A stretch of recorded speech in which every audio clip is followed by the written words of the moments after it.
Hello दोस्तों, स्वागत है आपका एक और कैप्सूल क्लासेस के साथ में। भैया ये कहने के लिए कैप्सूल क्लासेस हैं, अगर आप इन कैप्सूल क्लासेस को सही से फॉलो कर रहे हो, इस बात की जिम्मेदारी है आप पेपर में अच्छा करके आओगे भाई। ठीक है, तो आज भी हम लोग कई टॉपिक्स उठाने वाले हैं, जिनमें से पहला टॉपिक जो है वो नाइट्रोजन फिक्सेशन है भाई। नाइट्रोजन फिक्सेशन हम लोगों ने 9th क्लास में पढ़ा था। इसे नाइट्रोजन का स्थिरीकरण भी कहते हैं। क्या मतलब? सभी को पता है कि वायुमंडल में बहुत सारी नाइट्रोजन पाई जाती है। बचपन में पढ़ाया जाता है कि भैया नाइट्रोजन कितनी होती है, बोले 78% नाइट्रोजन वायुमंडल में होती है।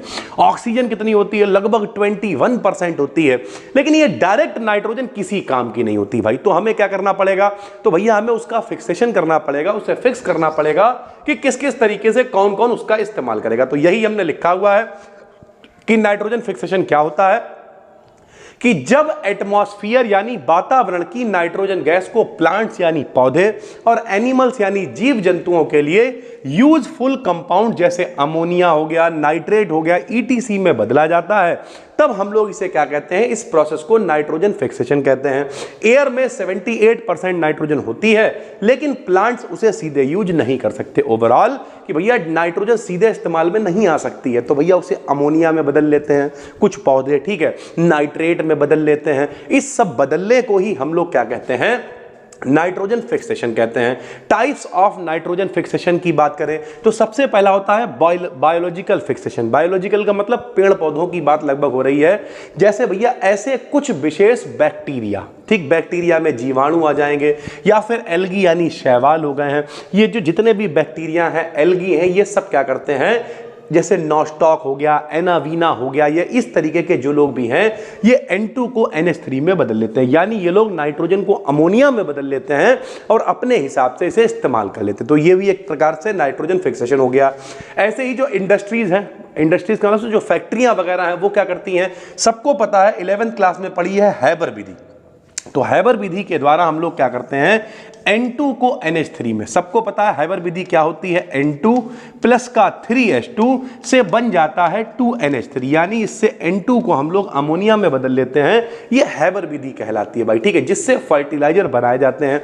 इस अमोनिया की सहायता से फर्टिलाइजर यानी खाद वगैरह का निर्माण किया जाता है। उसके बाद अगर हम बात करें तो नेचुरल फिक्सेशन भी होता है। नेचुरल फिक्सेशन क्या होता है कि जब कभी लाइटनिंग होती है, यानी बिजली वगैरह कड़कती है, तो टेम्परेचर ज्यादा हो जाता है, प्रेशर बढ़ जाता है, जिससे N2 और O2, वायुमंडल में ऑक्सीजन है, प्रेशर बढ़ता है तो N2 और O2 आपस में मिल जाते हैं और NO यानी नाइट्रिक ऑक्साइड बना लेते हैं, NO2 यानी नाइट्रोजन डाइऑक्साइड बना लेते हैं। इस तरीके से ऑक्साइड बना लेते हैं, रेन के साथ, पानी के साथ नीचे आ जाते हैं, बारिश होती है नीचे आ जाते हैं और मिट्टी में मिल जाते हैं भाई, ठीक है, नाइट्रेट बनकर मिट्टी में मिल जाते हैं। तो इस तरीके से कई तरीके से नाइट्रोजन फिक्सेशन होता है। ये पेपर में अगर 6 नंबर में भी आ जाए, 7 नंबर में भी आ जाए, तब भी आराम से आप लिख दोगे, इतना कंटेंट हमने दे रखा है भाई, ठीक है। कई बच्चे कमेंट करते रहते हैं, सर बहुत छोटा लिखा रहे हो। मेरे भाई बचपन से तुम्हारे दिमाग में यह भुजा भर दिया गया है कि नहीं, अगर निबंध लिखना है तो 10 पन्नों का छापेंगे। अबे 180 शब्दों का निबंध अगर लिखना होता तो 18 लाइनें होती हैं। जाग जाओ, नई एजुकेशन पॉलिसी आ गई यार, फालतू नहीं लिखना है। इसका इंपॉर्टेंस क्या हो गया? तो प्लांट्स को प्रोटीन है, एमिनो एसिड है, न्यूक्लिक एसिड है, इन सबको बनाने के लिए नाइट्रोजन चाहिए होती। सबको पता है जब एमिनो एसिड आपस में मिलते हैं तो उनके बीच के बॉन्ड को पेप्टाइड बॉन्ड कहते हैं, और पॉलीपेप्टाइड जो चेन होती है, जब बहुत सारे एमिनो एसिड जुड़ जाते हैं तो उसी को हम लोग प्रोटीन कह देते हैं। ऐसे ही न्यूक्लिक एसिड मतलब डीएनए है, आरएनए है, deoxy ribo nucleic acid, ribo nucleic acid, इन सबको बनाने के लिए हम लोग को नाइट्रोजन की जरूरत पड़ती है पेड़ पौधों को, ठीक है। जो ह्यूमन है, एनिमल्स है, ये सब पेड़ पौधों से ही नाइट्रोजन को किसी ना किसी फॉर्म में प्राप्त कर लेते हैं भाई, ठीक है। अगर हम बात करें, एक क्वेश्चन यहां पे, why Zn reacts with dilute H2SO4, ये दूसरा क्वेश्चन है। जितने भी क्वेश्चन इन कैप्सूल क्लासेस में करा रहे हैं भाई, चाहे आप एप्लीकेशन पे देख रहे हो, चाहे यूट्यूब पे देख रहे हो, ये सारे क्वेश्चन पेपर में आए हुए हैं। भरोसा बना के रखो भाई, भरोसा ही नहीं रखोगे फिर कैसे काम चलेगा? समझो, why Zn reacts with dilute H2SO4। 2 रिएक्शनें हमने यहां पे लिखी हैं, बहुत ध्यान से समझना कि भैया जब Zn यानी जिंक ने क्रिया करी H2SO4 से, तो इसने H2 को हटा दिया और Zn यहां पर आ गया, SO4 के संग में Zn आ गया, H2 अलग हो गया भाई, ठीक है। लेकिन जब Cu ने रिएक्ट करा तो Cu कोई रिएक्शन नहीं कर पाया। क्यों? क्योंकि भैया आपने 9th क्लास में इलेक्ट्रोकेमिकल सीरीज पढ़ी हुई है। इलेक्ट्रोकेमिकल सीरीज क्या होती है भैया? ऐसे करके लिख, अगर हिंदी में याद करें तो भैया Li के लिख, बासर लिख लेना, हिंदी बासर, काना, ठीक है, मगल, ये देखो मगल, मंजन, कर, ये देखो फिकड़ भैया, कोनी, जे लो सन, जे पब, जे हकू, जे अजज और जे पटाऊ। ऐसे करके हिंदी लिख लेना कि लिक, बासर, काना, मगल, मंजन, कर, फिकड़, कोनी, सनपब, हकू, अजज, पटाऊ। जे जुगाड़ याद करने की, lithium, potassium, barium, strontium, calcium, sodium, magnesium, aluminium, manganese, zinc. ये देखो जिंक यहीं पे आ गया। इसके नीचे चलते चले जाओगे तो हाइड्रोजन आ गया। हाइड्रोजन से ऊपर है ये इलेक्ट्रोकेमिकल सीरीज में, हाइड्रोजन से ऊपर जिंक है। जो ऊपर होता है उसकी इज्जत ज्यादा होती है। जिनने 1 करोड़ रुपया दिया उसका नाम ऊपर होता है, जिन्हें 11 रुपए दिया हो सकता है लिस्ट में नाम भी ना हो। हर जगह का यही नियम है भैया। तो जिंक इलेक्ट्रोकेमिकल सीरीज में हाइड्रोजन से ऊपर होते हैं, ज्यादा एक्टिव होते हैं, इस वजह से ये इन्हें रिप्लेस कर देते हैं रिएक्शन से। और Cu हाइड्रोजन से नीचे है, कॉपर से नीचे है, तो जब नीचे है तो ये हाइड्रोजन को रिप्लेस नहीं कर पाएंगे क्योंकि ये इलेक्ट्रोकेमिकल सीरीज में नीचे है, इनकी इज्जत कम है, यही लिखा हुआ है। जिंक का स्थान इलेक्ट्रोकेमिकल सीरीज में हाइड्रोजन से ऊपर होता है, इसलिए यह हाइड्रोजन को आसानी से रिप्लेस कर देता है। जबकि Cu का स्थान इलेक्ट्रोकेमिकल सीरीज में हाइड्रोजन से नीचे होता है, कम एक्टिव होने के कारण यह हाइड्रोजन को रिप्लेस नहीं कर पाता। भैया कितना मजा आ रहा है, एक एक क्वेश्चन बिल्कुल हम लोग पढ़ते चले जा रहे हैं भाई, ठीक है। अगला क्वेश्चन क्या है? अगला है why CO2 is a gas while SiO2 is solid. ध्यान से समझो, CO2 मानना क्या? CO2 मतलब कार्बन डाइऑक्साइड क्यों गैस है, SiO2 क्यों ठोस है? भैया ठोस कौन होता है? जिसके अणु पास पास होते हैं। Si में 4 O2 हैं। जब कई SiO2 आपस में जुड़ते हैं तो मजबूत बंध से जुड़ते हैं, आपस में सब जुड़े रहते हैं, इसलिए ठोस रहते हैं। इनके बीच कमजोर बल होता है, आपसी में लड़े मरे जा रहे हैं, इसलिए सब CO2 अलग अलग बिखर जाते हैं। और जब अलग अलग बिखर जाते हैं तो इनकी कोई इज्जत नहीं भैया, ये गैस की फॉर्म में आ जाते हैं। यही लिखा हुआ है कि CO2 में एक कार्बन एटम के साथ में 2 ऑक्सीजन एटम होते हैं। एक कार्बन है, 2 ऑक्सीजन है, लेकिन ये एक कोवेलेंट मॉलिक्यूल है जिसकी संरचना लीनियर होती है। ये इस तरीके से स्ट्रक्चर बनाते हैं भैया, सीधे संरचना है, लीनियर यानी सीधी सीधी संरचना बना लेते हैं ये। तथा CO2 मॉलिक्यूल्स के बीच केवल weak van der Waals forces काम करते हैं। एक CO2 एक और CO2, इनके बीच में खाली कमजोर से वॉन डर वाल्स फोर्सेस काम करते हैं, जो बहुत कमजोर है। इन लोगों को आपस में जोड़ के नहीं रख पाते हैं, इस वजह से ये बहुत वीक होने के कारण आपस में मजबूती से नहीं जुड़ पाते हैं और ये रूम टेम्परेचर पर गैस होते हैं। एक CO2 एक और CO2 अगर जुड़ा रहेगा तो ढेर सारे CO2 जुड़ेंगे तब सॉलिड होगा ना। एक CO2 कमजोर बल जुड़ा हुआ, कमजोर वॉन डर वाल्स फोर्सेस है, दोनों इन्हें रोक ही नहीं पाएंगे।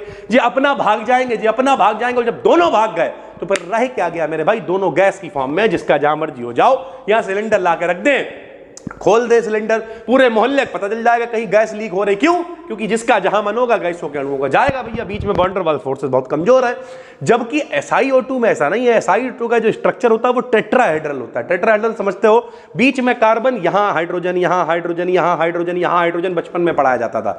वैसे ही बीच में SiO इस तरीके का पूरा एक स्ट्रक्चर, पिरामिड टाइप स्ट्रक्चर होता है और 3D होता है भैया, ठीक। 3D का मतलब 3 डायमेंशनल, जिसमें लंबाई भी हो, चौड़ाई भी हो, ऊंचाई भी हो। जैसे हम लोगों की नाक 3D है, अभी घूसा मार के पिचका दे तो कैसी हो जाएगी? 2D हो जाएगी, पिचक जाएगी मेरे भाई। तो 3D स्ट्रक्चर होता है।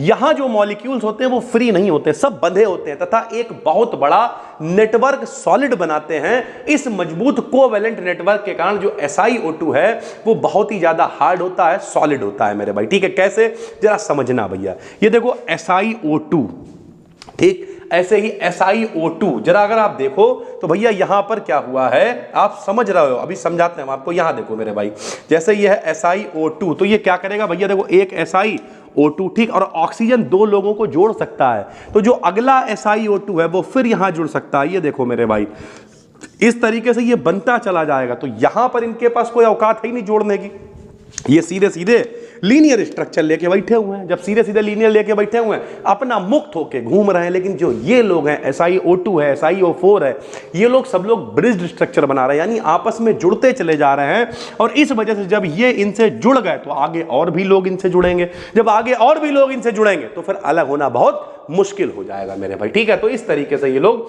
काम करते हैं कि 4 लोग जुड़े हुए हैं, टेट्राहेड्रल ज्योमेट्री बना के बैठे हुए हैं भैया, ठीक है। अगला है ट्रांस यूरेनियम एलिमेंट्स। ये क्या होता है भैया? यूरेनियम का नंबर होता है 92 यानी 1 तो यूरेनियम के बाद वाले जितने होते हैं वो सब ट्रांस यूरेनियम एलिमेंट्स कहलाते हैं। पेपर में 6.5 नंबर में 7 नंबर में आता है, समझो। वे सभी एलिमेंट्स जिनका एटॉमिक नंबर यानी जिनका स्थान 92 यूरेनियम से बड़ा होता है, 93, 94, 95, 97, उन्हें ट्रांस यूरेनियम एलिमेंट्स कहते हैं। इनके बारे में लिख दोगे तो 6-7 नंबर पक्का हो जाएगा। लो भैया, ये पीरियोडिक टेबल में एक्टिनाइड सीरीज, 2 सीरीज आपको पढ़ा चुके हैं, एक 4f होती है, एक 5f होती है, ठीक है। 5f क्या होती है? 5f एक्टिनाइड कहलाती है। 4f क्या होती है? लेंथेनाइड कहलाती है। तो एक्टिनाइड सीरीज के बाद वाले जितने हैं सब ट्रांस यूरेनियम कहलाते हैं, सारे यूरेनियम से बड़े ही होते हैं। ये सभी आर्टिफिशियल होते हैं, यानी जितने भी ये हैं सब लेबोरेटरी में बनाए जाते हैं, न्यूक्लियर रिएक्टर के द्वारा बनाए जाते हैं। इनमें से कोई भी नेचुरल नहीं है कि प्रकृति में पाया जाए भाई, ठीक है। ये सभी अनस्टेबल और रेडियो एक्टिव होते हैं। 82 के बाद वाले वैसे भी सब रेडियो एक्टिव होते हैं। रेडियो एक्टिव समझते हो? मेले से घड़ी खरीद के लाए, बड़ा बढ़िया चमक रही थी, थोड़े दिन रेडियम था, थोड़े दिन बाद चमकना बंद हो गई। क्यों? डिके हो गया उस रेडियम का, जो बहुत छोटा सा रेडियम की मात्रा थी वो भी डिके हो गई, खत्म हो गई। तो जितने भी रेडियो एक्टिव पदार्थ होते हैं वो कुछ दिन तक चमकते हैं, धीरे धीरे करके खत्म हो जाते हैं, इसलिए अनस्टेबल होते हैं, ठीक है। ये प्रोटॉन या न्यूट्रॉन के बम्बार्डमेंट से हैवी न्यूक्लियस को तोड़कर या मिलाकर बनाए जाते हैं। बड़े बड़े न्यूक्लियस पे न्यूट्रॉनों की बमबारी कराते हैं, ठीक है। नाभिकीय विखंडन अभिक्रिया होती है, सुना होगा फ्यूजन क्या है, फिशन क्या है, ये सारी चीजें। तो फ्यूजन होता है, टूटता है, और उसके बाद में इस तरीके के भैया जो ये एलिमेंट्स हैं ये बनते हैं।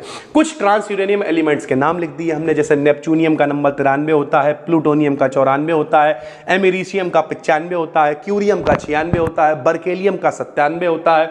ऐसे यूजेस की बात करें तो प्लूटोनियम का इस्तेमाल जो एटॉमिक फ्यूल होता है, ठीक है, उसके अलावा एटम बम जो परमाणु बम होता है उसे बनाने में होता है। एमेरिशियम का इस्तेमाल करें तो जो स्मोक डिटेक्टर होते हैं, धुआं आया अलार्म बजने लगा, इसका इस्तेमाल करा जाता है। कैलिफोर्नियम दुनिया की सबसे महंगी धातु है, पहले यूरेनियम थी अब कैलिफोर्नियम है। कैलिफोर्नियम, ये आगे 252 क्या लिखा हुआ है? ये मेरे भाई इसका एटॉमिक वेट लिखा, परमाणु भार लिखा हुआ है, का यूज न्यूट्रॉन सोर्स के रूप में किया जाता है, यानी इससे हम लोग न्यूट्रॉन उत्पन्न कर सकते हैं। इस तरीके से चीजें चलती हैं भैया, ठीक है। अगला टॉपिक है कैटालिटिक पॉइजन। अच्छा, जो लोग भी एप्लीकेशन पे ये वीडियो देख रहे हो मेरे भाई, आपको यहीं पे पीडीएफ वगैरह सब अपलोडेड मिल रही है, आराम से पीडीएफ खोलो, नोट करो। हम तो कहेंगे खुद के नोट्स बनाओ भैया, पीडीएफ के प्रिंट निकालने के चक्कर में ना पड़ो। अगर आप ये कैप्सूल क्लासेस को यूट्यूब पर देख रहे हो तो भैया अपना फ्री में एक चैनल है BDKDN BSc करके टेलीग्राम पे, वहां पर ये पीडीएफ आपको मिल जाएगी, आप आराम से देख सकते हो भैया, ठीक है। कैटालिटिक पॉइजन क्या? हमें मालूम है ये कैप्सूल क्लासेस पे अभी भले ही 1,500-2 हजार लोग देख रहा हो, पेपर के टाइम पे जो ये कैप्सूल खाएगा 75 में 75 का माहौल बना के आएगा। तो कैटालिटिक पॉइजन क्या होता है समझो। कैटालिटिक का मतलब क्या होता है? कैटालिटिक का मतलब उत्प्रेरक, फुरेरी लगाने वाला, जीजा मौसा टाइप आए और आने के बाद में बारात की फुरेरी लगाकर 30 साल के बाद फिर आदमी की उम्र ढलने लगती है, फिर बच्चे अच्छे लेट हो जाते हैं, समझा करो, बारात करो और तुम्हें फंसा दिया, अपने आप किनारे होगा। यानी वो तत्व जो रिएक्शन में खुद कोई लेना देना नहीं है, फुरेरी लगाते हैं, उन्हें कैटालिटिक कहते हैं। कैटालिटिक पॉइजन कौन है? जीजा के संग में दीदी भी आ गई, अरे तुम चुप हो, अपनी तैयारी करो, उनका जितना आगी लगाई थी सब शांत कर दी। तो कैटालिटिक पॉइजन जो उत्प्रेरकों की, जो फुरेरी लगाने वालों की सक्रियता को कम कर दे, नष्ट कर दे, तुम्हारी दीदी, वो कैटालिटिक पॉइजन कहलाएंगे। अगर दीदी वीडियो देख रही हो तो भैया सॉरी। बताओ, वह सब्सटेंस जो किसी कैटालिस्ट की एक्टिविटी को खत्म कर देते हैं। उनने फुरेरी लगाई, दीदी ने कह रहे चलो, जो तो खाली बकता रहते हैं, किसी कैटालिटिक एक्टिविटी को कम कर देते हैं या नष्ट कर देते हैं, उसे कैटालिटिक पॉइजन कहते हैं। पॉइजन का मतलब ही जहर होता है, जो कैटालिटिक में जहर का काम करे। वैसे भी जीजा कहते हैं जब से तुम्हारी दीदी जिंदगी में आई जहर घोल के रख दिया हमारी जिंदगी में। तो कैटालिटिक पॉइजन, कारण क्या होता है? पॉइजन क्या करते हैं? कैटालिस्ट क्या करेगा? कैटालिस्ट तुम्हें अपने पास बैठा लेगा, समझाएगा, दीदी बीच में आ गई, हमने बैठने नहीं दिया, जगह ब्लॉक कर दी, तो भैया क्या हुआ? पॉइजन कैटालिस्ट की सतह पर एब्जॉर्ब होकर उसकी जगह खत्म कर देता है, जिससे जो रिएक्टेंट है यानी तुम हो, जो रिएक्शन करने वाले हैं, वो मॉलिक्यूल्स रिएक्शन कर ही नहीं पाते हैं और इस तरीके से कैटालिस्ट की सतह पर नहीं बैठ पाते हैं और ये रिएक्शन की गति कम हो जाती है। जैसे एक आध उदाहरण भी हमने लिख दिए हैं, जैसे आर्सेनिक है, मरकरी है, ये प्लेटिनम को खत्म कर देते हैं, प्लेटिनम की रिएक्शंस को खत्म कर देते हैं। CO कार्बन मोनोऑक्साइड है, आयरन की रिएक्शन को खत्म कर देता है। तो इस तरीके से जो हैबर विधि होती है रिएक्शन को खत्म कम कर देता है बहुत ज्यादा, ठीक है। इंपॉर्टेंस की बात करें तो अगर जरूरी नहीं रिएक्शन हमेशा तेज ही करी जाए, तो दीदी का भी अपना रोल है। अगर दीदी भैया नहीं कहेंगी तो तुमने कहीं जोश में आके 22-23 में बारात कर ली, करियर बर्बाद हो जाएगा। तो कई बार इफिशिएंसी को कम भी करना, जरूरी नहीं रिएक्शन तेज ही हो, कई बार कम भी करनी होती तो इनका काम आएगा। जितनी भी इंडस्ट्रीज हैं वहां पे हमें कैटालिस्ट को बचा के रखना पड़ेगा, जितने भी उत्प्रेरक हैं उन्हें बचा के रखना पड़ेगा, क्योंकि वरना तो क्या है, बर्बाद हो जाएंगे। तब भी हमें इनका इस्तेमाल करना पड़ता है, इनसे बचा के रखना पड़ता है। कि पता होना चाहिए भैया कैटालिटिक पॉइजन नाम का भी कोई आदमी है, पॉइजन अगर आ गया तो ये कैटालिस्ट बर्बाद हो जाएगा, तो इन्हें संभाल के रखना पड़ता है। तो ये इसका इंपॉर्टेंस है मेरे भाई। सरल भाषा में अगर हम आपको समझाएं इस वीडियो के लास्ट में मेरे भाई, जो लोग यहां तक आ गए हैं, नाइट्रोजन फिक्सेशन, नाइट्रोजन का इस्तेमाल करना, जो वातावरण में नाइट्रोजन है उसे इस्तेमाल कर लेना, नाइट्रोजन फिक्सेशन कहलाता है। पेपर में ये 5 से 7 नंबर में आ सकता है, ठीक है।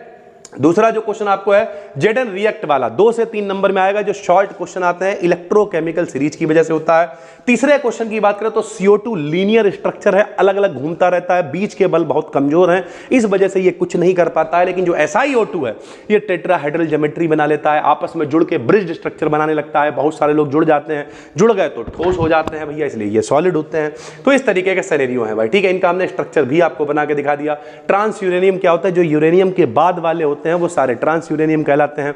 इनके हमने आपको क्या बताई, इनकी प्रॉपर्टीज भी बता दी और साथ ही साथ में कुछ उदाहरण भी बता दिए। कैटालिटिक पॉइजन बताया, कैटालिटिक पॉइजन क्या है, जो कैटालिस्ट होते हैं, जो फ्रेरी लगाने वाले होते हैं, जो उनकी औकात को खत्म कर देता है, नष्ट कर देता है। कोई औकात नहीं भैया, बताओ ईमानदारी से, घर में किसकी इज्जत ज्यादा, पापा की मम्मी, कमेंट करके बताना। जो लोग एप्लीकेशन पे देख रहा हो, इंस्टाग्राम पे फॉलो कर लो BDKDN को, अक्सर बैठ के वहां पे मैसेज देखते रहते हो। तो जितने भी लोग ऐसे हो कि भैया यहां तक इस वीडियो में आ गए हो, पहली बार देख रहे हो अगर चैनल पर, तो ये कैप्सूल क्लासेस वरदान साबित होंगे। अगर कुछ भी नहीं पढ़ा होगा, जो हम 8-10 कैप्सूल क्लासेस बनाए, देख के चले जाना। 75 में बहुत बड़ी बात नहीं कर रहे, 40-50 नंबर ले आओगे बहुत आराम से। और जिन लोगों ने कोर्स ले रखा है, भरोसा रखो भाई, सुबह से शाम तक सिर्फ पढ़ाते ही हैं। 1 बजे आए थे, अभी भी मचे हुए हैं। टाइम लगता है अच्छी चीजों को करने में। आपको यहां पे हम आके दिखाएंगे एप्लीकेशन, इसी कोर्स में दिखाएंगे कि किस तरीके से पेपर सॉल्व होते हैं, और एक एक क्वेश्चन मिलवाएंगे। देखो ये कराया, ये कराया, ये कराया, 5-7 पेपर तो ऐसे ही सॉल्व करा देंगे। तो घबराओ मत, सब्र रखो। हम मिलते हैं आपसे एक और वीडियो में, तब तक के लिए धन्यवाद, थैंक यू।